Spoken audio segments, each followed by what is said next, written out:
Hello and welcome to this episode where Joe and I are both wearing broads on our shirt and Joe pretends like he wasn't drinking all day. But besides that, welcome to DWN Productions THC podcast sponsored by Fast Custom Shirts here at BOYGOB.com. This is my excuse me, first one. Just cracked it open before we did this. It is October, Joe, It is. and So, this what beer are you drinking tonight, Tom? I am drinking Quick for Brains. This is a pretty good, pretty common one. Hmm. But yeah, it happened. It got 2 days before October, and then I got hit with orders. So I'm in it. Thanks for that. I appreciate that shit greatly. But yeah, this month is gonna be balls to the wall, except the last few days. I always take those off and Well, you've got like a thing you celebrate at the end of the month, also. So you got that to consider as well, Tom. I do. Don't forget, buddy. I won't because we got a place rented that we're going to. So Oh, yeah, and that's always worked well for you. it has, so we're doing it again. All right. Can't wait to see what happens this time. Maybe I'll live to tell about it. Maybe. Yeah. Yeah. I also have quite a busy month, so I'm very thankful for that. Aside from all the orders that have come in, a lot of shit going on the weekend. So glad to be busy. Thanks, buddy, for keeping me busy. But yet here you are, able to take the day off and drink all day. So Yeah. shit. Well, because I fucked up and like ordered some shit wrong, and it's not coming in till tomorrow. Hopefully, hopefully. How you So be all hungover in that shop, hot and shit? oh no, Fuck yeah. won't be hungover at all. Wink. Oh, if only I had a little CGI twinkle overlay. Yeah. Yeah. So yeah, but fuck that. Nobody watches this, cares about your personal life or my personal life. They want to hear you talk about how much you hate movies.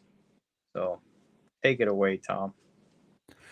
Yeah, I didn't watch much this week, and neither did I hate. But before we get into movies, Joe, I got a question for you.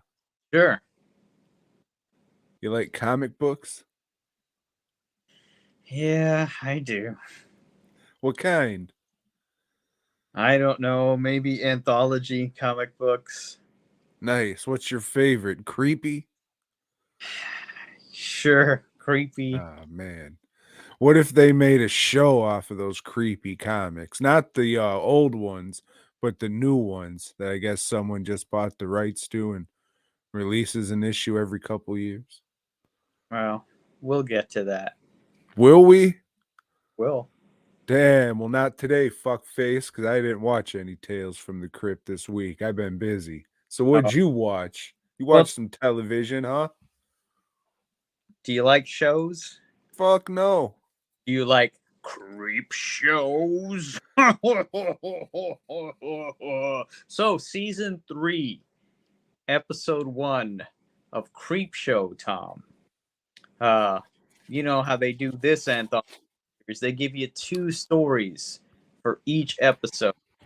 And this one, the first one called Mums, which is kind of perfect, because it's homecoming season. Even though this came out quite a while back and I didn't watch it at the time, but Mums was written by Joe Hill, and this episode is directed, or this segment of the episode is directed by Rusty Cundiff. I think that's how you say his name, but he's Cundiff.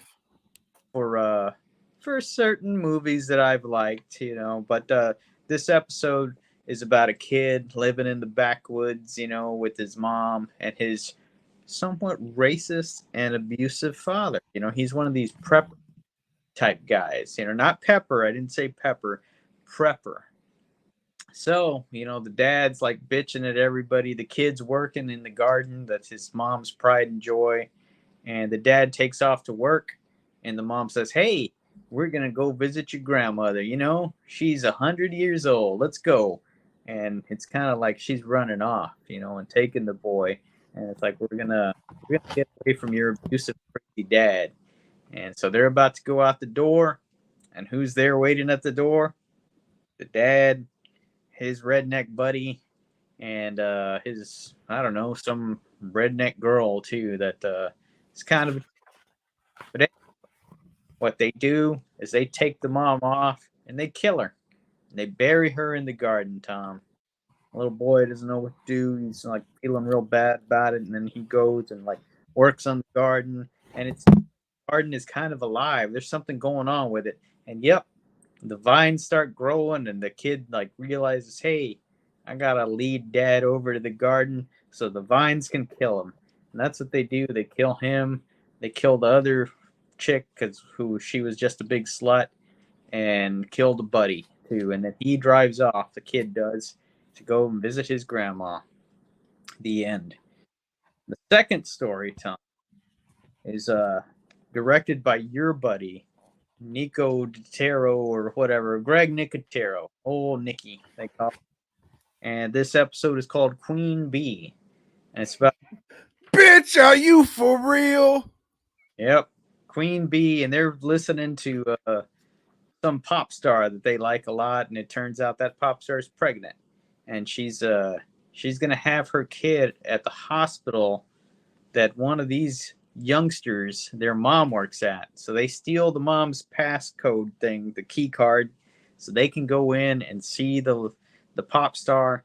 But turns out the pop star is an alien, and she does like this big, like weird transformation, and the effects, they're okay, they're pretty good. Now what they do, Tom, is she transforms and she's standing up against the wall. You know why they do that? So they don't have to make it move or anything. It's just against the wall, so they can be behind the wall and controlling like the little arms and the flailing limbs and shit like that. That's how they do special effects and shit like that. And I thought the special effects for the most part were pretty good, but the story is really fucking lame. Because like the other aliens that are taking care of this aliens, what do they have? They had just some glowing eyes, some fluorescent eyes that are, I don't know if they were wearing some kind of light device or they did it CGI afterwards. Either way, it looked shitty as hell. Could have done without that. But those both stories were pretty decent, Tom. So yeah, Creep Show season 3, episode 1, off to a fairly good start. The Rusty Cundiff episode was a lot better than old Greg Nicotero, who is one of the driving forces of this show. Anyway, Tom, what did you watch? Well, Joe, I just read Biscuit. Oh, that's a cute little doggo. Yeah, it's a dog. It's a book about a dog who just wants one more hug before everybody goes to sleep. Yeah, and before they put him to sleep, I'm sure. Yep. They say the dogs, that's their last wish, is they just want you in the room with them. Yeah, Rest in empowerment. every dog that I've had. Mm. Hey, Joe, you like Robert England? No, Fuck, me neither. But for some reason, I watched 976 Evil. sorry. Fuck, you didn't like it? Nope. Damn, it's all right. It's Mm, better than all right. I think it was pretty good. it's so good that I forgot most of it. I know I got 6 movies that everybody was after from Walmart for a while because it had, I don't know, Sundown Town or some bullshit vampire movie, and it had Blood Diner, I guess. Also had 976 Evil, which was just like, You're talking about that 6 movie set? yeah, there was 2 of them. Damn. I had that shit and I still never even watched 976 Evil till now. The other one had 976 Evil 2. Hey, we'll get to that. But Oh, not today. So 976 Evil. It's this I guess came out in the craze of all those 976 numbers that I've never heard of. I've heard of 900 numbers and 800 numbers, but I've never heard of 976 numbers. So the one of the local toughs, he's a badass guy who's not Matt Dillon from the Blob remake.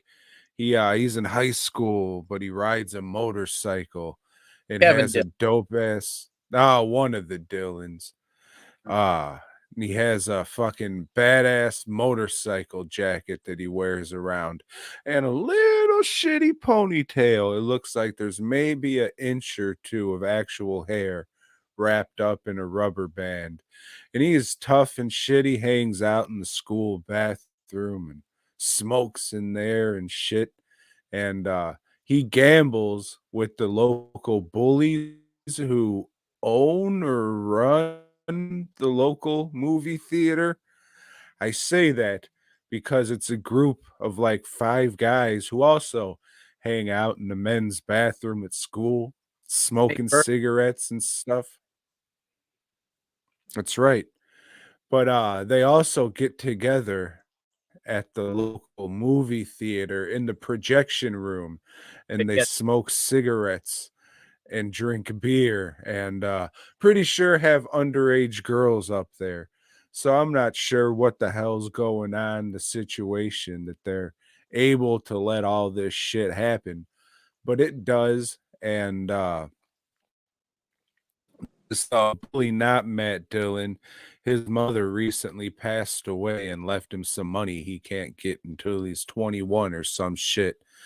So he lives with his aunt and his cousin, and his that. aunt's like a real evangelical, super religious lady. And her son was, he's fucking raised by her, so he's a little dorky fuck. Long story short, they come in contact with a fucking 976 number that possesses you by the devil. So the fucking dork ass kid gets possessed by the devil, then he goes around killing the bullies, and then fucking hell freezes over. The world fucking opens up into a fiery inferno, and there was a lot better shit in this movie than I was expecting. I've never seen it before because the cover made it look like a vampire movie. And as we all know, I'm not a big fan of the old vampire movies. So what possessed me to watch it now? I don't fucking know, but it was pretty good.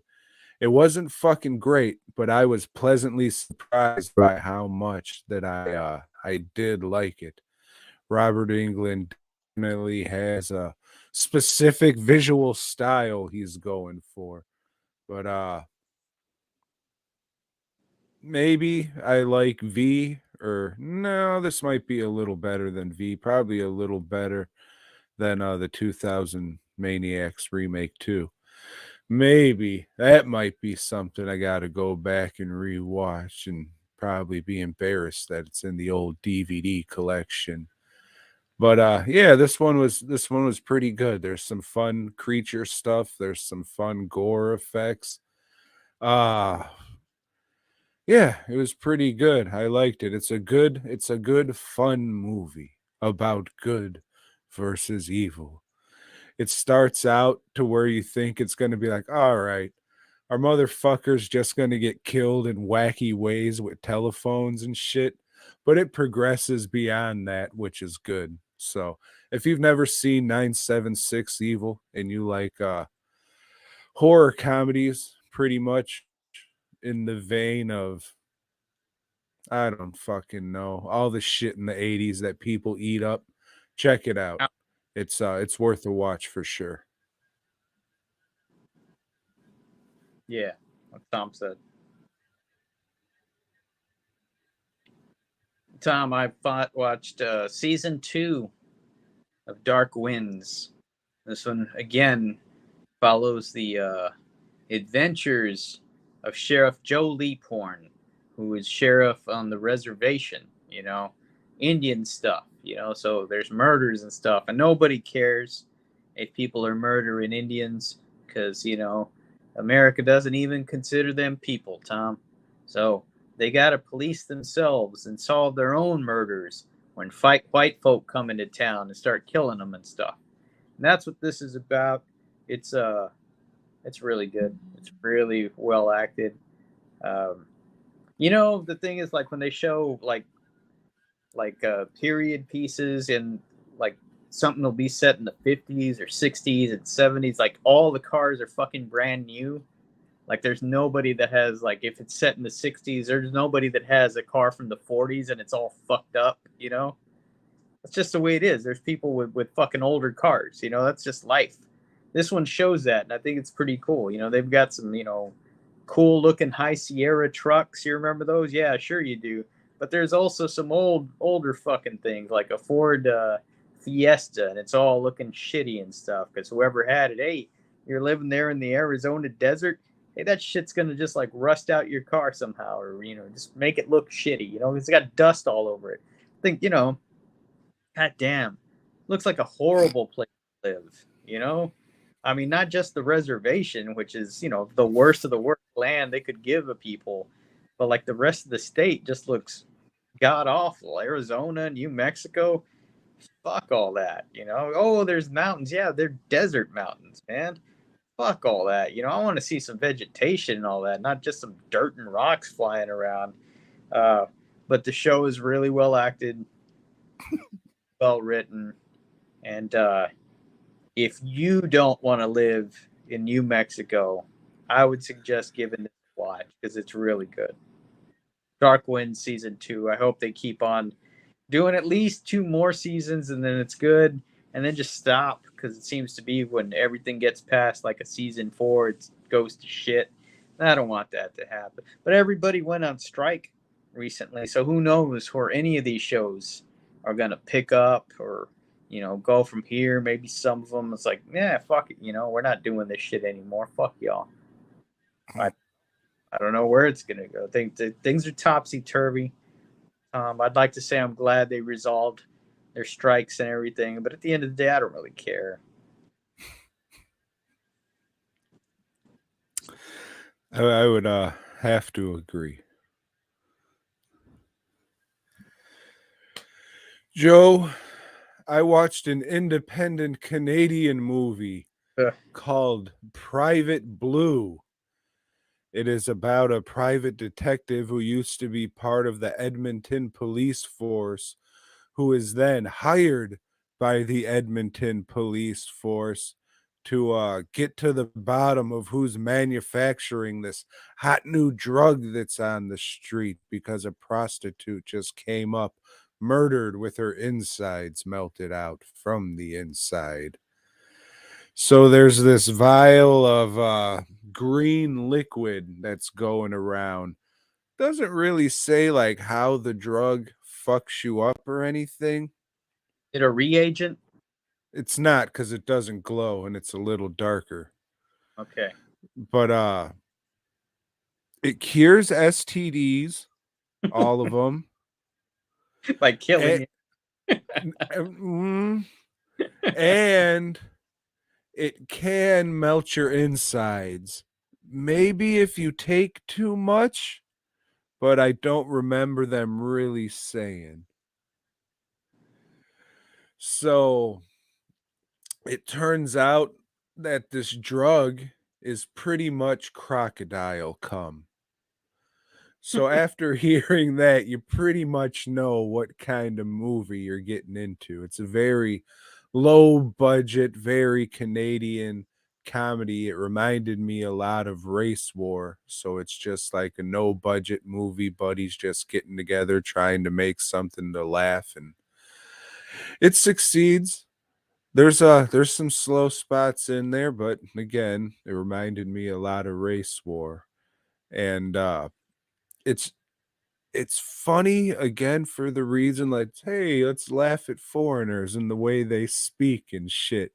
because contrary to popular belief, Canadians are fucking foreigners, my friend, and they speak a certain way that if you listen, they'll rat themselves out on being a foreigner. So like all their slang and shit's funny to listen to and laugh at and shit, and it's just pretty funny, but I can't recommend it to anybody because it is such a low budget movie and a lot of the dialogue's just saying silly bullshit for the sake of saying silly bullshit. So that's not for everybody, but I mean, if you like goofy movies that were just made to fucking giggle at, drink some beers at, and shit like that, some people like these days they call the movies bad on purpose. It's not really that. It's, they're making a comedy in some of the style. That's part of the style of the movie. It's not, some people do set out to make a fucking terrible ass movie. Cheeseballs, good example. But a lot of these movies that people say, they just tried to make this bad movie and it's not good. It's only funny when somebody's trying to make a good movie and it turns out bad. It's just no, it's just a different genre, and this is, it's a comedy. Because when it comes down to it, the fan base for that kind of movie kind of blends in with horror, so the shit gets fucking mixed up and shit. But yeah, I liked it. It wasn't great. It was good. I was fucking very entertained through most of it. And if you just like goofy bullshit, check it out for sure because there's definitely stuff to laugh at in it. Commendable, I would say. Commendable, Joe. And that is all that I watched. Hmm. Well, Tom, I also watched the Italian movie from Bruno Mate called Born to Fight. This is an actioner. And Bruno Mate, he's known for ripping off popular Sucking dick. and making, well, I don't know about that, but he, most of the time. And this one, I guess, is his ripoff of Rambo 2. But it's Rambo 2 starring bootleg Crocodile Dundee or Bayou Billy. You ever play Bayou Billy, Tom?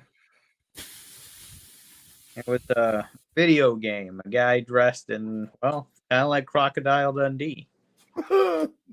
The reason it reminded me of Bayou Billy is because the scenes with this guy, it's like when he's fighting somebody, it's real quick and you know those well, it's like he'll hit somebody and say, "Hey, enjoy your nap." Who is he, the Fonz?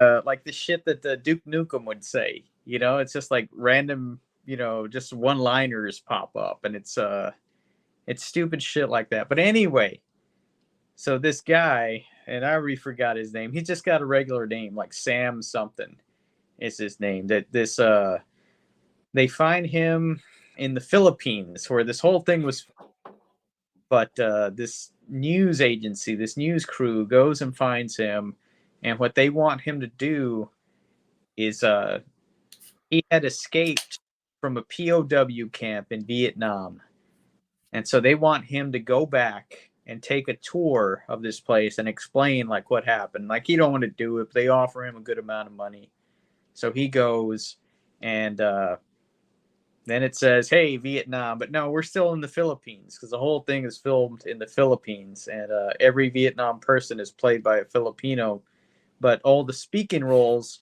are either played by an American or some kind of Brit or something. But anyway, they get there, and it turns out, Tom, this POW camp never shut down. They still got Americans there, including a general that just happens to be the father of the news reporter that hired this guy. And that's why she wants him there. She wants him to bust the father out. And as soon as he hears that father's name, wait a minute, we got a flashback scene. And after he busted out of that prison camp, he's like, "Hey, my buddies are there. We got to go get them." And this was the general said, "No, we're not doing that." So he's conflicted. Should I save that guy? He's the one that let my buddies die in Vietnam. Turns out he doesn't have a choice because the Vietnamese forces are after him, Tom, and he's got to fucking fight them.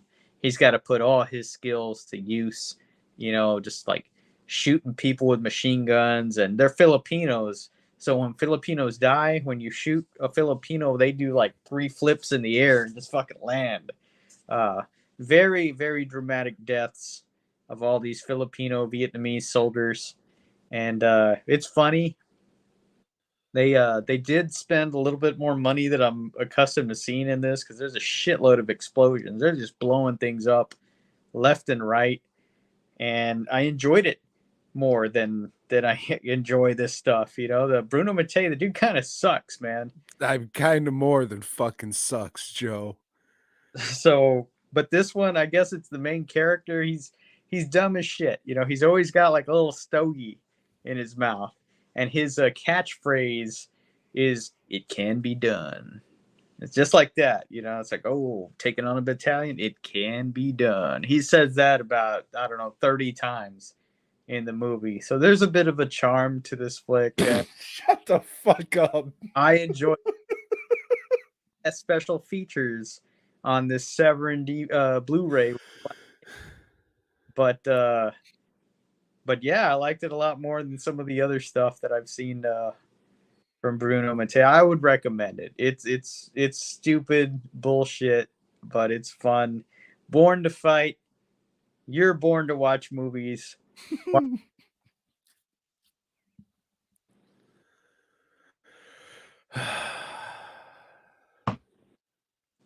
So,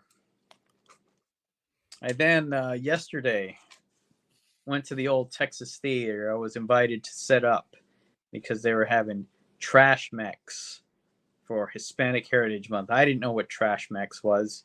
It's some guys out of California that take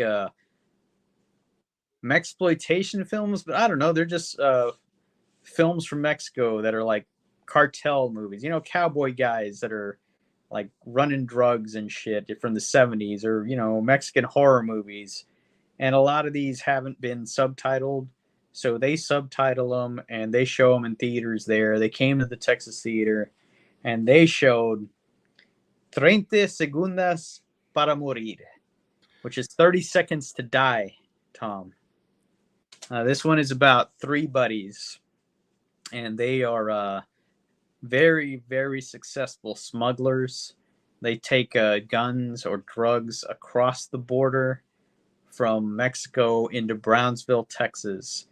And the name of their gang is Los Gran Amigos, and that means the Great Friends. So they are the Great Friends gang, and they're older dudes. They look like they're edging into their 50s. They got that typical Mexican look with the mustache and the stupid suits and the cowboy hats and shit. I guess blue suits were popular in the early 80s. I don't know. I didn't go to Mexico or anything. I went a few times, but didn't run into any cartel types, so I don't know what they were dressed like. And this is just their adventures, making money and taking care of their moms. That's what they like to do with their money. Hey, I'm buying a nice house for my mom. She's going to have a maid and she's going to have a butler, because you can't have just one. You got to have both to be successful in Mexico. And they're also living it up with the ladies, and they're watching local bands because they're club owners or whatever.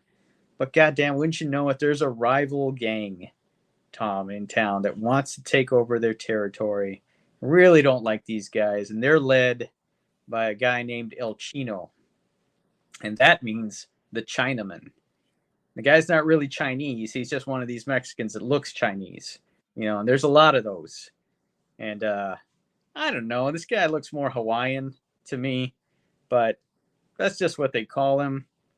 He sets up traps for these guys left and right, a double cross here, something there. But these guys they're just fighters, and they'll fight their way through anything.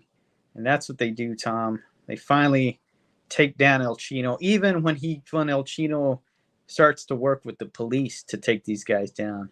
They find a way out of it until the very end. Tom, they're surrounded by cops, kind of like the rubber duck. So they decide, fuck it. They pull a pin on a grenade and blow themselves up. But for real, not like the rubber duck who's hiding, in a church bus or anything. So sad end to the Great Friends gang. It's all right. It's funny. It's goofy movie. But not as good as the second movie in this double feature that was put on by these Trash Max dudes. And this second feature is called Waco, Texas, Apocalipsis. That means apocalypse, but I'm sure you figured that out. That's a cognate. A cognate, to those of you who don't know, is a word that sounds the same in this language and that language. Anyway, this is about a cult leader in Waco, Texas. And he is telling everybody he is the Messiah. But shit, he's up to no good. He's stockpiling weapons. He's pretty much it's a goddamn cult, Tom. It's what it is. And he's sleeping with all the ladies, calling them his brides, So if you show up there, join this cult, and you bring your wife there, hey, if he decides to fuck her, well, that's just part of God's plan because he's the Messiah, and he's got to plant the seeds for the future of humanity.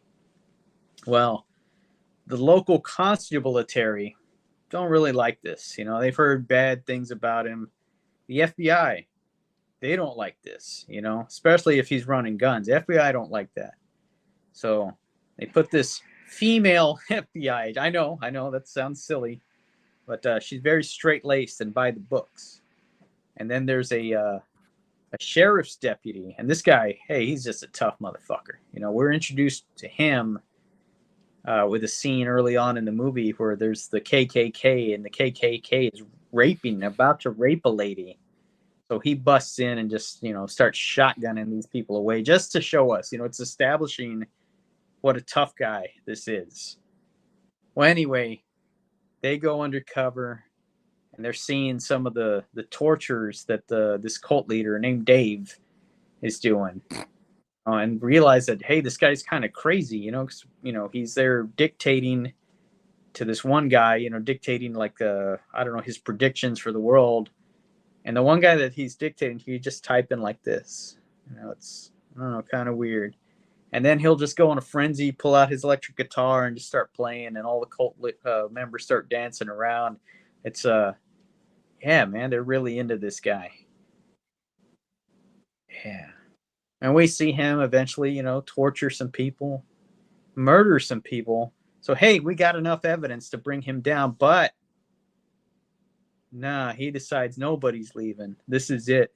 We're staying in this compound. So then it's a whole standoff between this cult and the law enforcement. And, well, what's going to become of it? What's going to become of everybody? Well, not a lot of good, Tom. Not a lot of good. This one was pretty great. I looked on YouTube to see if I can find it, and it's on their real shitty versions, but it's not subtitled on any of the versions that I found. And I can't watch it without subtitles. I don't know fucking Spanish all that well, but I don't know. Hopefully these guys will upload it or something. I don't know. Fuck, this shit's all, I don't know what Mexico does with their copyrights or whatever, but this thing's got to be seen. It's a good, it's just a goofy, fun flick, and I highly recommend Waco, Texas, Apocalipsis.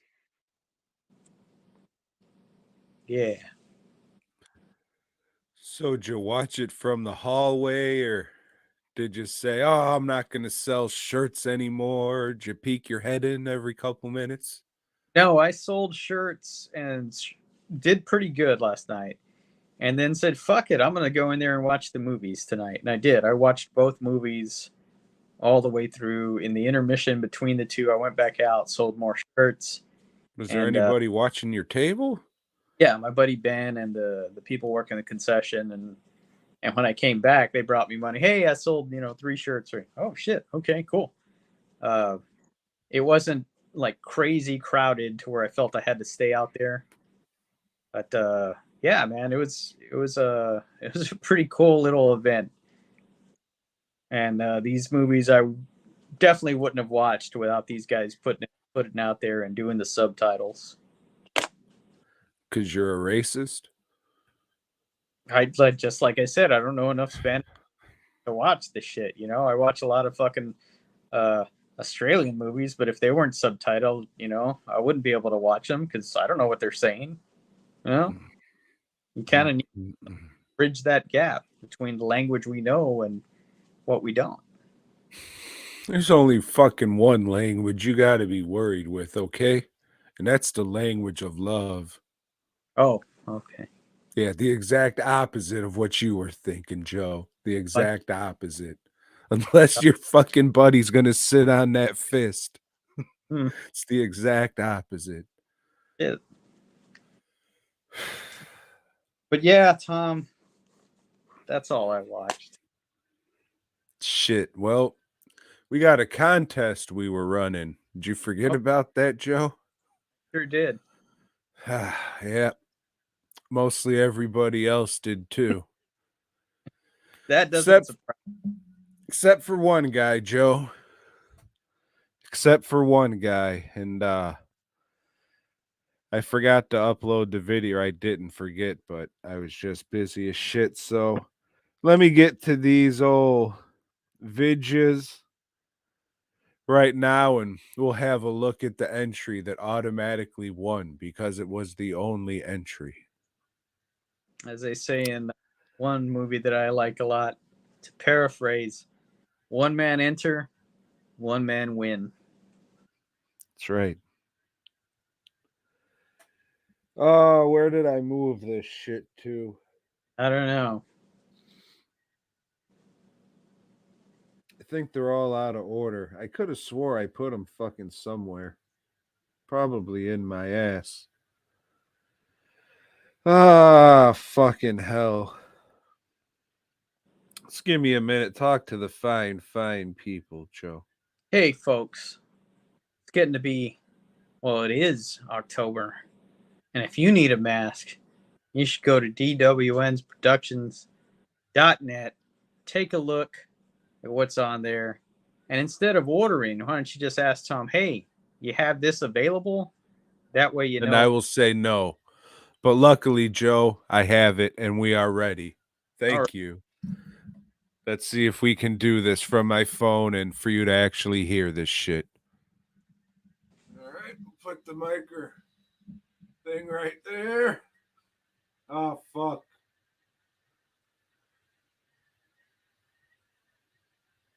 Contest rules. But yeah, man, that's all. All right. Well, I participated and I liked it. But yeah, now you guys are the shit, man. I'm watching this one. I watched the recent one, but I missed this one because I can't wait for the 5 top comedians. I can't believe you like Rich Voss, but it's fine. I love you. All right. That's my entry. Thank you.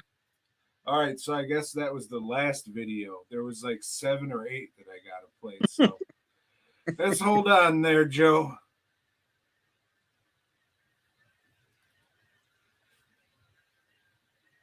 But yeah, man, that's all. All right. Well, I participated. Oh, what the fuck? This thing, but I'm trying to make a video, but I can't fucking send you the attachment. I should win because I live in this shithole that I pay $600 a month for, and I would like a mystery box. And I think I have bed bugs. And yes, and I apologize. The dirty clothes are my fault. I probably shouldn't, but anyways, there's $600 a month, and then there's weed though. I got money for weed. Anyways, I don't know how to send you this. All right, let me go to the next one. Bear with me here if you don't mind. For this, like when he died, like nobody gives a shit about. It's like you said, you just buy shit, and you know what I mean. What the fuck did I pay? Why did I do that? And it just sits here. I probably ever read the motherfucker. Anyways, so that's my That's my entry into the thing. This is for t-shirts though. Novelizations like a motherfucker, and yes, I do read them. But yeah, man, that's it. All right, hold on. Let me get the next one. These are all out of order. But that's okay. Watch them back in reverse, you So fuck. like some Guatemalan kid, like I have all this shit. Have all this, like, do you know what I mean? This is all trash. Look, a fucking what do I fucking need this for?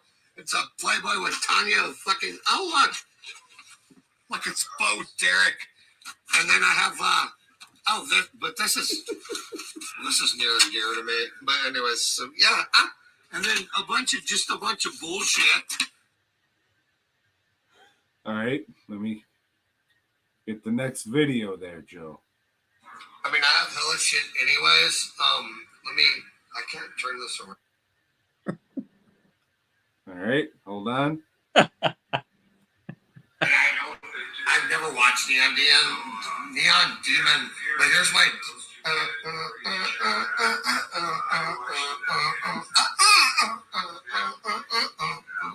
But anyways, that's my Dim and Done. So I don't even know, bro.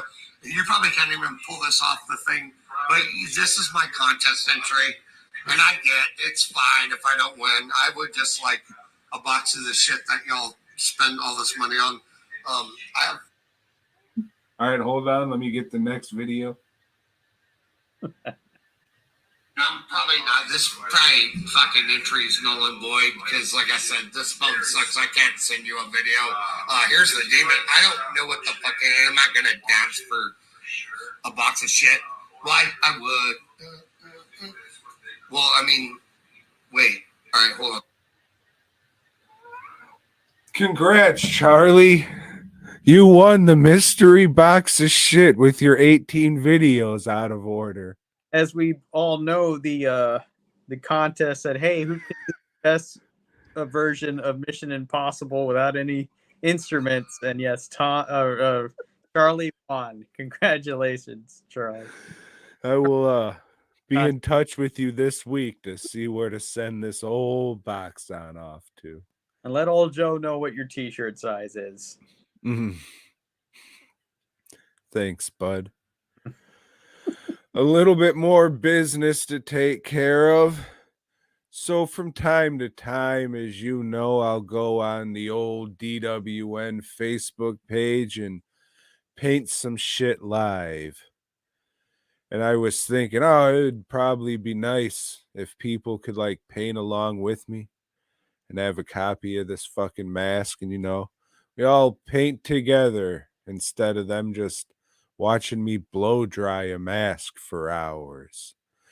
So if you go to dwnproductions.net right now, there are 5 spots open for a private paint session, virtual paint session that will take place on October 26th at 8 p.m.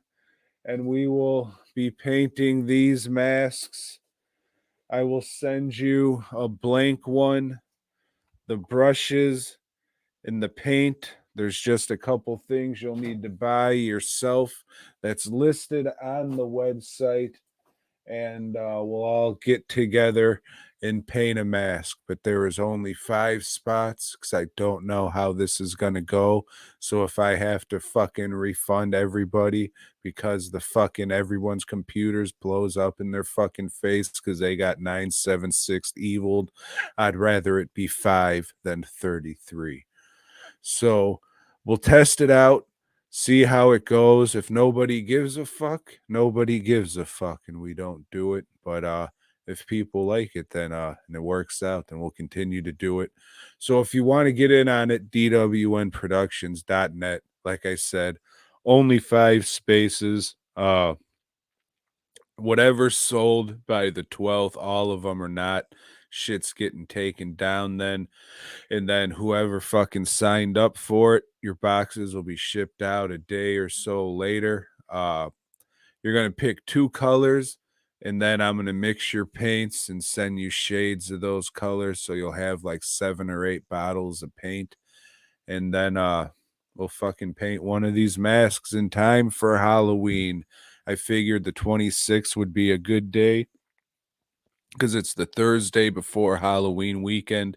So if you wanted that mask for Halloween weekend, it will be fucking ready. So if that's something you're into, get on it. If not, I don't blame you. So what kind of hair dryer would they need, Tom? Like a little hair kind of thing? Yeah, I always buy the cheapest blow dryer I can find. Okay. But you will be getting paint on shit and your clothes, so be aware of that and dress like a hobo like I do. Yeah, if But you want clothes to wear that you don't mind if they're getting fucked up or not, go to fastcustomshirts.com. Order a couple of shirts. They're cheap enough that it doesn't matter. But yeah, everybody will be sent fucking info with what's going on, and it'll be a private StreamYard thing for everybody. Unless that just fucks up and we have to go to fucking Facebook, then I guess, hey, everybody will be able to watch, but not everybody will be able to paint. So there is a backup, but I plan on it being like a private StreamYard session that I may or may not record. So we'll see. And there's a comment thing in there. So everybody who's fucking joined, they can go into the comments and post their questions and shit. And then I'll go and look at them and see if anybody's having trouble or shit like that.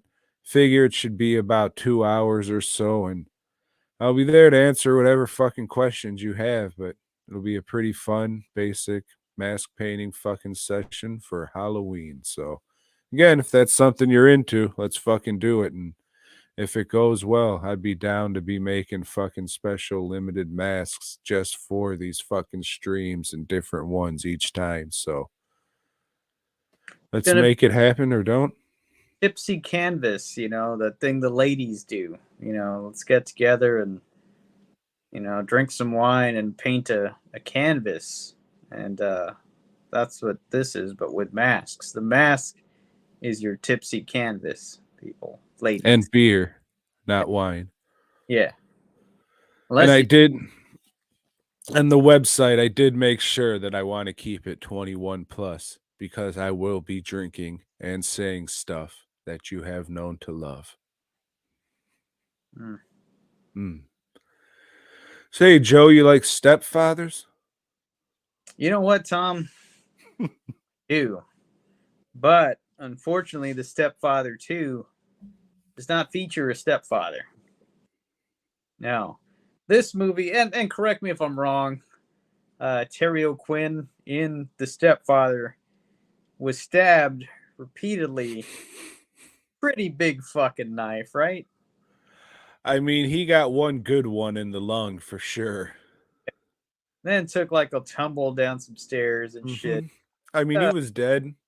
That was fatal. Yeah, he was dead. But Stepfather 2, let's, forget about that. It wasn't that deep, I guess. And, the ambulance with those response times that they have there in the Pacific Northwest area, they're pretty quick. And they know their job. So, well, shit, they saved him. They saved him, Tom. And now, Stepfather, he's in an asylum for the criminally insane. He's in Arkham Asylum. For the mentally retarded. For the mentally retarded psychologists. Yes. Because the doctor is a dumb motherfucker. Idiot. I mean, just like he comes off as just dumb as shit, So I don't know if this is an act, or if this guy's really dumb, but he plays this idiot part pretty well. And, well, he fucks up. And the old stepfather, tells him what he wants. It would be like the mentality of a hippie to where it'd be like, oh, man, just let him go. He's cool, man. We'll figure it out. But, yeah. Stepfather kills the guard, gets the guard's clothes, and, hightails it out of the asylum. Because the stepfather, he's been in the wood shop in this prison.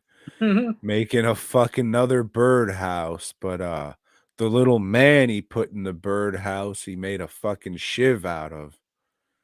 So he brings his fucking deadly weapon of a birdhouse to see the psychiatrist, spooks him with it when he knocks it off the table.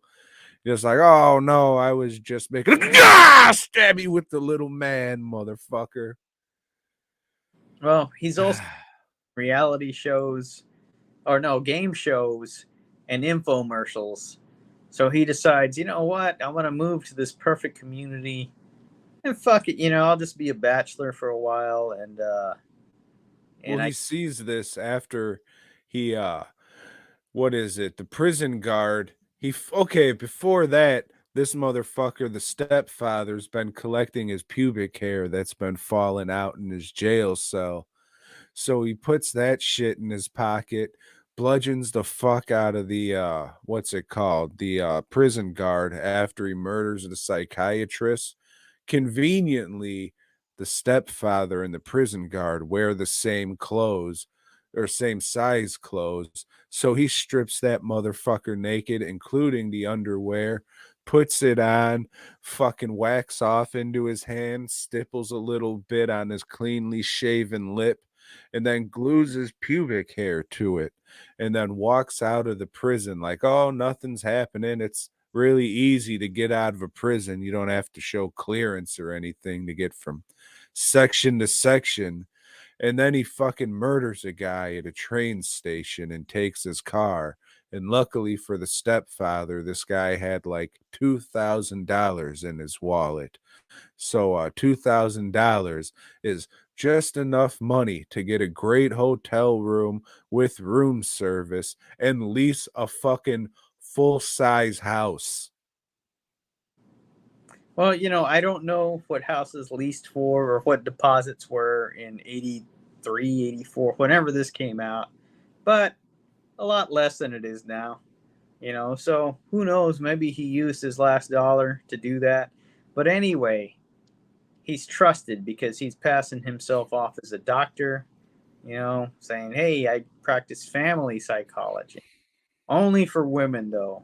Women should come to my house and talk about their problems. One thing you don't want women to do is gather together because women hate each other. And all they're going to do is start, hen pecking. And that's exactly what they do with these sessions he sets up. Turns out we got a couple of familiar faces. One of them is old Blue Eyes from They Live and I don't know, some other movies, He-Man and shit. What the hell's that lady's name? Who cares? Meg Foster. Oh, Meg Ryan is in this, and then there's also old Caroline Williams from Texas, and who sounds like she is an LA native. yeah, she's playing a male person, not a male man. She's a male person. Anyway, they're all at each other's throats in his sessions, but you know what? But nobody was at each other's throat more than that old lady's husband when she was talking about giving Hummers. Giving a Hummer, yeah. Hey, Joe, I think a Hummer is a dated term, not only a dated term, but I think it's a dated sex act. I'm not sure that I've actually got an actual Hummer before. Is this something that you have partaken in, Joe? It was the thing in the 80s, Women, it's kind of fallen out. I guess it's a lost art, but I guess it wasn't passed down from mothers to their daughters because, it doesn't really happen a whole lot. No, there's not a whole lot of humming, Well, explain to the fine, fine people out there what a Hummer is. But this elderly lady during this psychology session, this group psychology session, is explaining, is like, the thing is, my husband always wants me to hum, and like his favorite song or whatever song he wants, I got to learn that song and I got to hum it. And, the whole stepfather, he, okay, well, what's wrong with that? That sounds fine. And she says, well, he wants me to hum it while I'm kissing him. Huh? What's wrong with that? Well, kissing, him down there. And the stepfather's kind of shocked. This is like, he doesn't, the other women, they're kind of laughing, at the whole thing. So, yeah, so a hummer. So she's humming while sucking some dick. Lori, before this fine Hispanic Heritage Month ends, if you can give me a hummer to the tune of Macarena, I would appreciate it. Or Beady Beady Bomb Bomb. One in honor of also.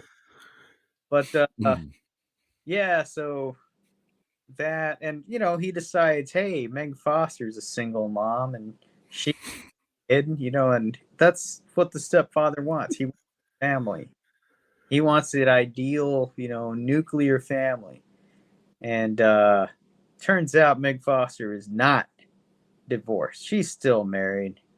Fucking bitch. He's seeing her for a while, starting to get involved, but the old husband comes back, and he decides, hey, I'm back, motherfuckers. I'm back. And after all this work that the stepfather has done, teaching old Jonathan Brandis how to throw a baseball. Do you know about throwing a baseball straight arm, Tom, as opposed to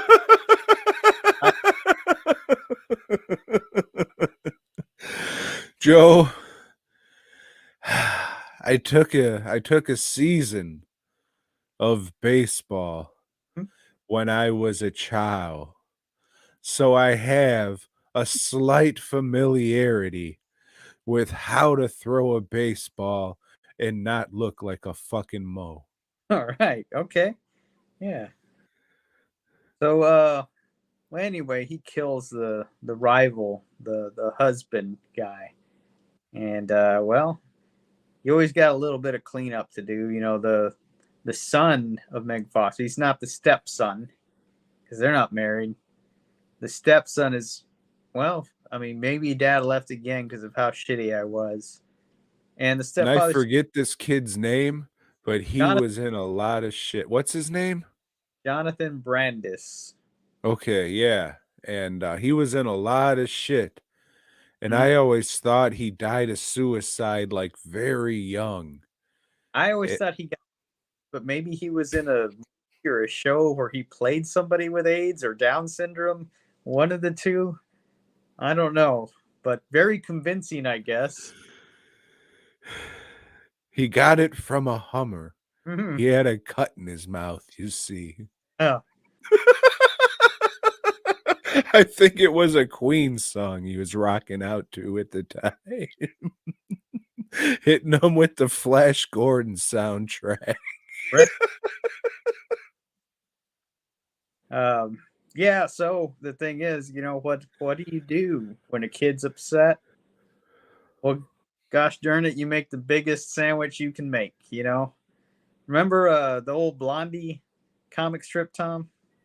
Remember those sandwiches that Dagwood used to make? They were just like fucking piled high. That's what you do to cheer up. So you go with that and not Scooby Doo? Yeah, because did they make sandwiches? Thought they were just with the Scooby snacks or whatever. Anyway, things are getting serious. He proposes to old Meg Foster. Yeah, Meg Foster. And well, Caroline Williams getting a little suspicious of the stepfather. It's like, maybe this guy is not what he says he is because all he gets is junk mail. That's very suspicious, right, Tom? Not in this day and age. All I get is junk mail and bills. So, maybe in 80 something people were still getting letters, correspondence. I don't know, but it sets her little spider sense abuzz. Meanwhile, old Meg Foster, she wants to get it on. Well, you're saying she wants to do some of that fucking? Yeah, she's got some humming that she wants to do. She's learned a few songs from the 80s, And the thing is, old stepfather, old Terry O'Quinn, he's not comfortable with that, Tom. That's not, it's improper to have premarital sex. And he rejects her.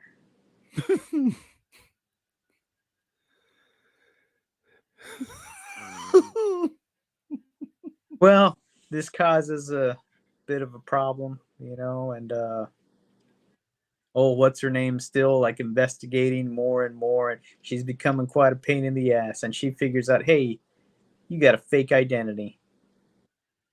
You better go let her know. Or I'm How gonna did she come to the conclusion How that he did wasn't who he said he was?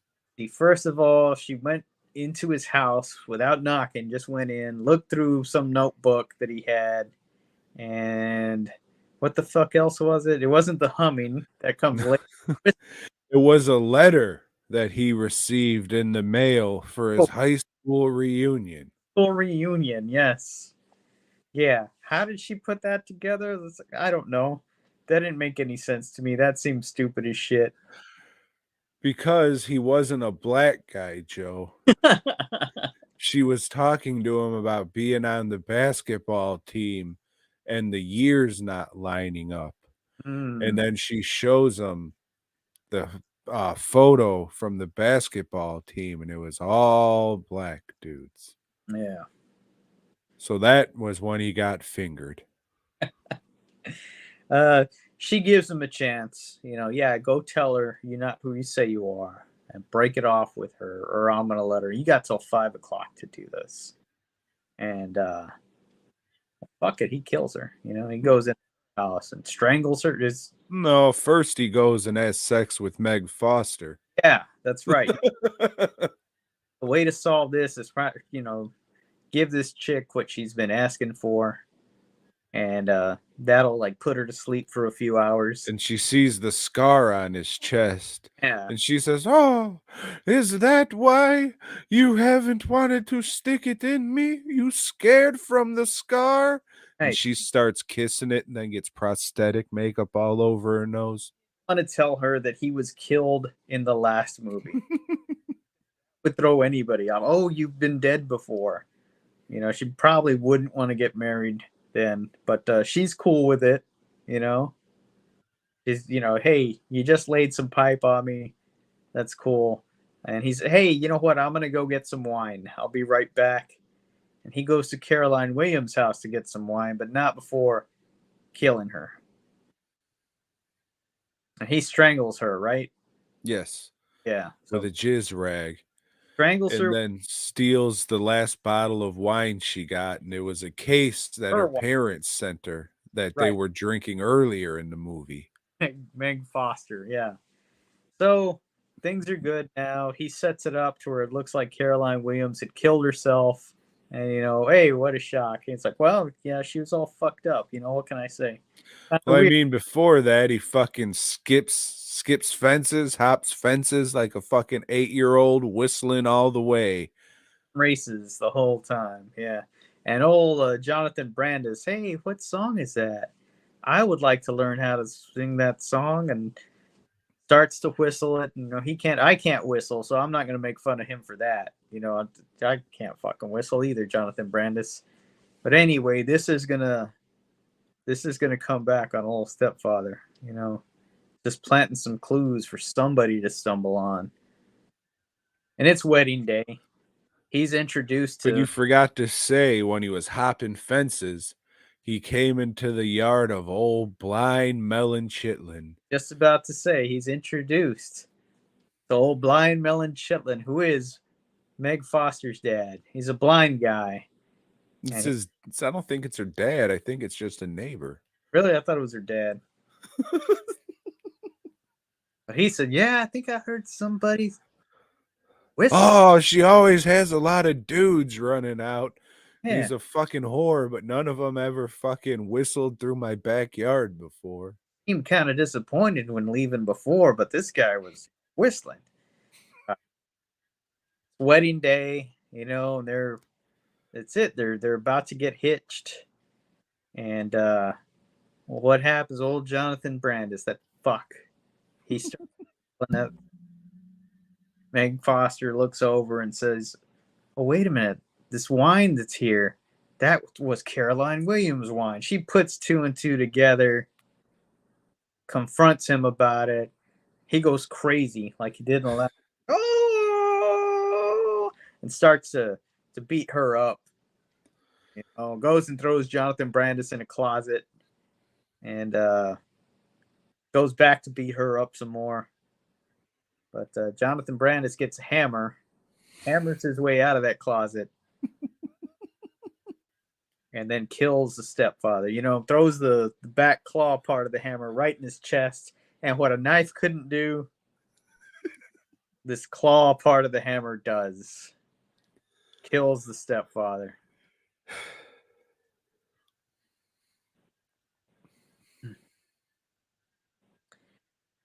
All right. It's not great, I still like Terry O'Quinn. I think he's really trying, and his character is funny as shit. There is some funny stuff, but it's not. I don't know, man. It's pretty weak. I don't like movies where, they just show somebody swinging and then they'll show a blood splatter against the wall. So if you're looking for any kind of special effects or kills, which were, this is the time of the slasher movie and all that, you don't get any of that. I would rather watch this than a lot of those slashers, though, as it's got some laughs, whether they're unintentional or not. But yeah, it's just not great. Yeah, I didn't care for it. The best part of this movie is at the beginning when they showed the best parts of the last movie, where they showed that lady getting hit with the fucking phone, and then the crime scene photo from the when he was coming down the stairs in the first movie, and you seen the old wife dead with all the blood around. I was just like, oh, look at them using that again, because it was the best part in the last movie. Then it all just kind of went downhill because it was nonsensical bullshit. Oh, how did he convince these ladies that he is running this psychiatry practice out of his fucking house? How did he get their trust? Where did he get all this money from to do this? And it's just nothing really happens. It's just a bunch of who gives a good goddamn. And like I said, he's not a stepfather in this movie. No. It's better. He's a mom's boyfriend. Yeah, it's dynamic in the first movie is better when you have the kid, trying to figure out what, hey, something's not right here. And that would have played better had they just like, hey, 6 months later and he's married, and then you would have had Jonathan Brandis trying to figure out what the fuck, it would have been the same movie, but it would have been better, I think. I don't know if better's the word, but it would have been not so inept, because at least he was actually a stepfather. Yeah. I still think Toby Huss should have played the stepfather. Probably would have made it a little better, but I mean, this guy isn't bad. I just don't give a fuck. Well, I don't think he's one, which I've never seen. So He is not in the next one. I have seen the next one, and I have seen this one before. yeah, I'd seen this one. But yeah, he is not in the next one, and the next one centers around a greenhouse. I liked this one a lot more the first time I saw it. Now it's okay.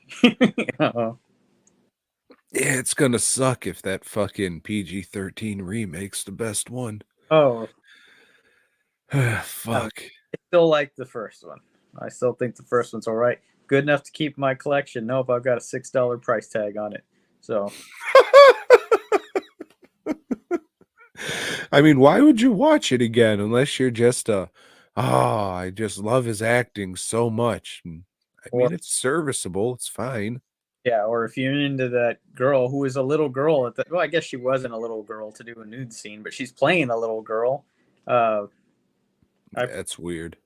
But some people are all about her, or were at one time. I don't know. I don't even know who the fuck she is. remember her name either, but I think she was in a Halloween or one of the, whatever, or a Jason or a Freddy or something. Or a pumpkin head. Hmm. So, Joe, I watched Saw X. No. Kinda forever. Mm-hmm.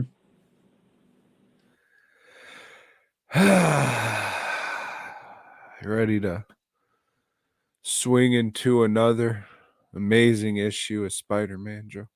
Let me just say, okay, I've been trying to catch up on Marvel Team Up, which has not been great, but and I'm like a year behind where we're at on Amazing. They brought in John Byrne, and this is some of his earliest work for Marvel, and his work's not very polished at that time. Polish. What a difference having a competent artist with some style makes to even a mediocre story, and that's all we've had is mediocre stuff. Over in Peter Parker's Spectacular Spider-Man, as it doesn't conclude that story. You have Razorback. It's that funny that I covered Convoy last week, and this guy's like redneck, and he's all talking on a CB in his truck. He's got a big old fucking warthog head on his thing. They're still trying to figure out shit with Shashan and the other fucking guy, and the hate monger's in there, but it's not the hate monger. It's some fucking wolf type guy. I don't even know. But that ends on a cliffhanger again, but I don't give a fuck. But Amazing Spider-Man, which we do talk about. Remember last time, the Green Goblin threw Flash Thompson out the window like a bitch. And hopefully he's going to die like Stacy does. But does he? Tom, let us know.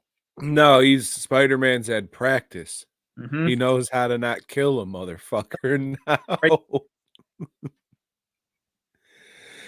So yeah, Green Goblin's back. Spider-Man chases him. Some fucking wops are doing nefarious shit at the World Trade Center. Rest in empowerment, everybody. And Green Goblin takes control of their little bullshit crime syndicate and says, "Oh, I'm gonna reveal Spider-Man's secret identity. Tune in next week." Oh, and Aunt May has another fucking heart attack. But at least she's already in the hospital this time when she has it. That's it. That's that fucking issue. Another issue.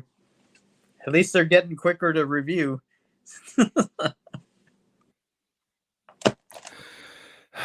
One of these days. Maybe. Maybe not. I don't know. Hey, Joe, I have a quick question. Mm-hmm. Are Samoans Hispanic? No, but you said we were doing this as your top Mexican characters. That was what you said. Fictional Hispanics. You said fictional Mexicans. Yeah, but I changed it. I said fictional right after. I said, "Oh wait, no, I mean Hispanics." Ah, okay. I still have. Oh, you did. All right. Well, fuck. Anyway, fucking drunkard. And at number 5, I have that masked Mexican, not somebody that's going to rob you at gunpoint, but I've got Zorro. Not the gay, but It's regular. okay. That's what I was gonna ask.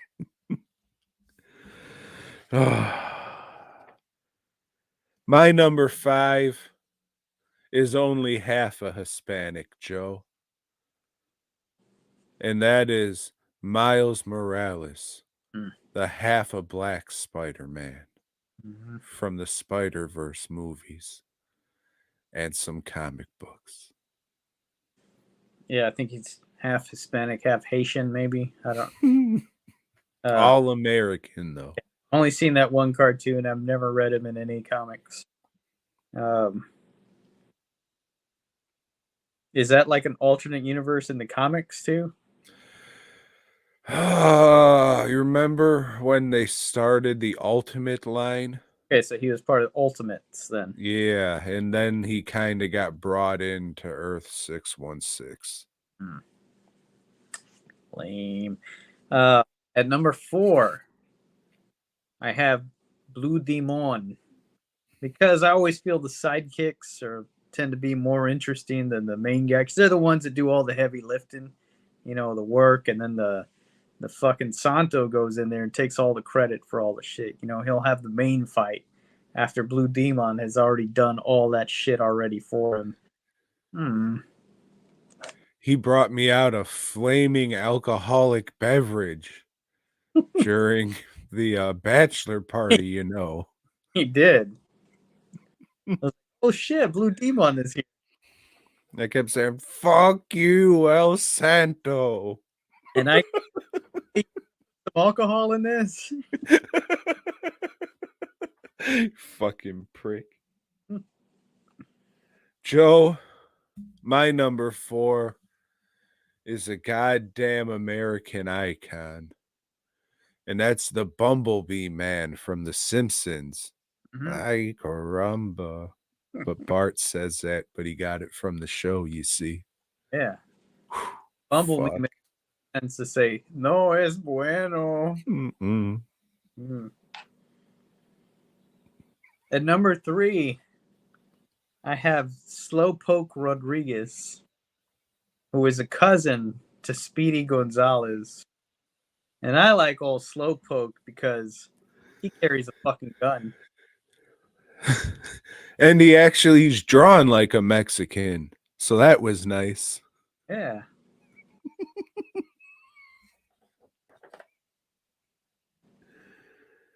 Number 3, Joe, I have Cheech, the best Mexican American.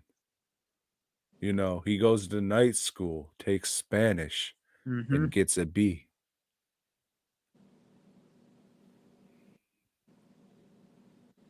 At number 2, I have Satanico Pandemonium, Fuck. played by the very lovely Salma Hayek. Interesting character. Backstory. Maybe made a movie just about her, but that was not to be. Did another Spy Kids movie instead, I guess. Well, that worked out for everybody. I suppose. My number 2, Joe, is a gentleman who doesn't text until he does. And that is Machete. Make sure to check out our old Machete reviews. On YouTube. Yes. Type in BOYGOB.com on that search, and then you can go.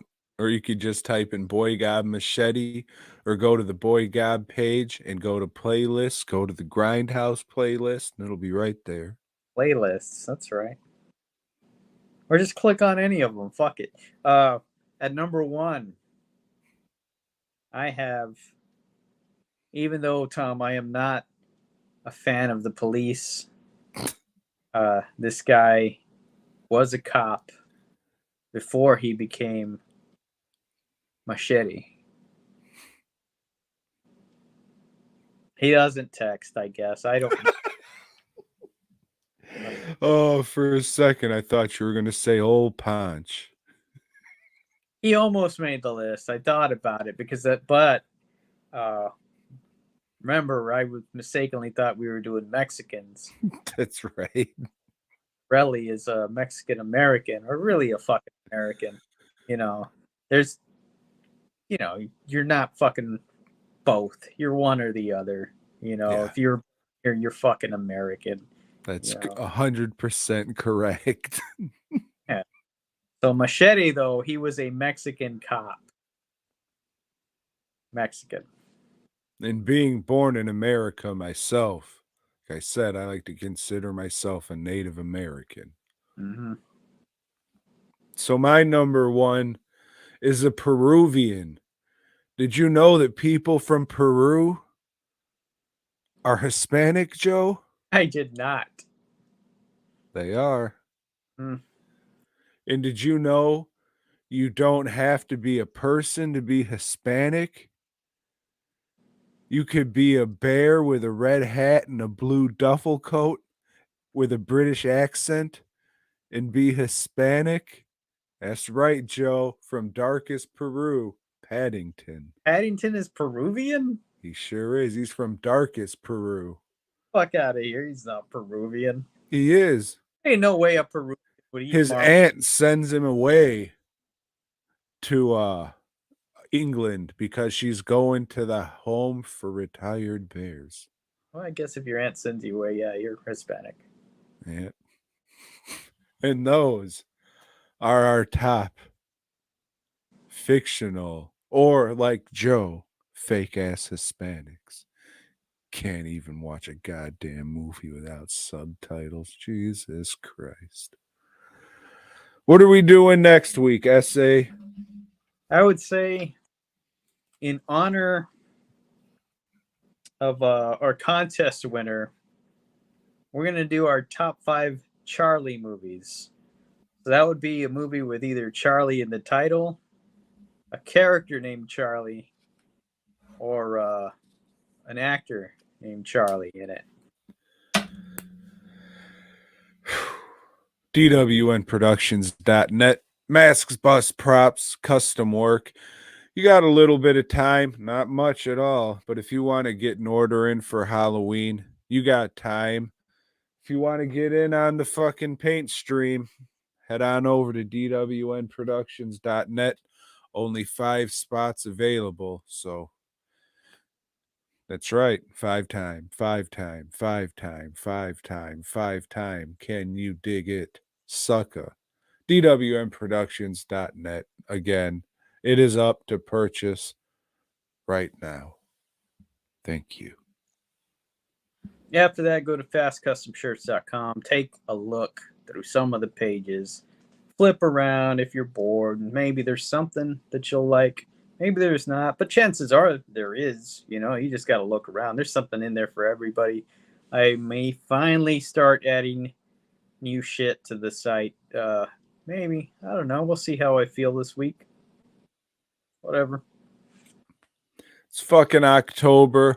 First day. You still got the rest of the month to get spooktacular as fuck. So go out there, enjoy the goddamn season, and enjoy the week. And hopefully we will have the privilege of talking to you fine people again this time next week. But until then, BOYGOB.